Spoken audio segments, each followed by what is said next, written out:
ಮಕ್ಕಳು ನನ್ನ ಕರೀತಾರೆ ರೀಲ್ಸ್ ಮಾಡೋಣ ಅಂತ ಹೇಳಿ, ನಾನು ಹೋಗ್ತೀನಿ. ರೀಲ್ಸ್ ಮಾಡೋದ್ರಿಂದ ಏನ್ ತಪ್ಪಿಲ್ಲ. ಸಿ ನಾನ್ ಓಕೆ ಅದು ತಪ್ಪಿದ್ರೆ ಸ್ಕೂಲಲ್ಲಿ ಮಕ್ಕಳು ರೀಲ್ಸ್ ಮಾಡೋಣ ಹೌದು, ಬನ್ನಿ ಏನಾದ್ರೂ ಮಾಮ ಅಂತ. ಫಂಕ್ಷನ್ ಇತ್ತ ಅಂದ್ರೆ ಒಂದ್ ರೀಲ್ಸ್ ಮಾಡೋಣ ಈ ತರ ಅಂತ ಹೇಳ್ತಾರೆ. ಸೊ ಆ ರೀಲ್ಸ್ ಮಾಡ್ತೀವಿ, ಇಲ್ಲ ಫೋಟೋ ತಗೊಳ್ತೀವಿ, ಸೆಲ್ಫಿ ತಗೋತೀವಿ, ಅದ್ರಲ್ಲಿ ಏನು ಇಲ್ಲ.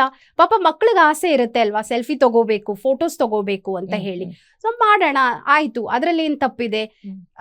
ಒಂದ್ ರೀತಿಲಿ ಅದು ಸ್ಕೂಲ್ ಇರೋ ತರ ಮಟ್ಟಿಗಿದ್ರೆ definitely I will accept it. ಒಂದು ಟೀಚರ್ಸ್ ಐಡಿಯಾಸ್ ಆಗ್ಬೋದು, ಮಕ್ಳ ಐಡಿಯಾ ಆಗ್ಬೋದು, ಪೇರೆಂಟ್ಸ್ ಕೂಡ ಐಡಿಯಾಸ್ ಸಜೆಷನ್ಸ್ ಕೊಡ್ತಾರೆ ನನ್ಗೆ. ಸೊ ಅದನ್ನು ಕೂಡ ನಾನು ತಗೊಂಡಿದ್ದೀನಿ. I have adopted all that. ನಿಮ್ಮ ಹಸ್ಬೆಂಡ್ ತುಂಬಾ ಸಪೋರ್ಟ್ ಮಾಡ್ತಾರೆ ಅಂತ ಹೇಳಿದ್ರಿ, ಅಂಡ್ ಮಕ್ಕಳು ಹೇಗೆ ಸಪೋರ್ಟ್ ಮಾಡ್ತಾರೆ? ಮಕ್ಕಳು ಹಠಕ್ ಬಿದ್ದಾಗ ಎರಡೂ ಬ್ಯಾಲೆನ್ಸ್ ಮಾಡೋದು ಕಷ್ಟ ಆಗಲ್ವಾ? ಯಾಕಂದ್ರೆ ಒಬ್ಬ ತಾಯಿಯ ಕಷ್ಟ ಡೆಫಿನೆಟ್ಲಿ ಅದು ಬಾಯಿ ಮಾತಲ್ಲಿ ಹೇಳೋಷ್ಟು ಸುಲಭ ಇರಲ್ಲ.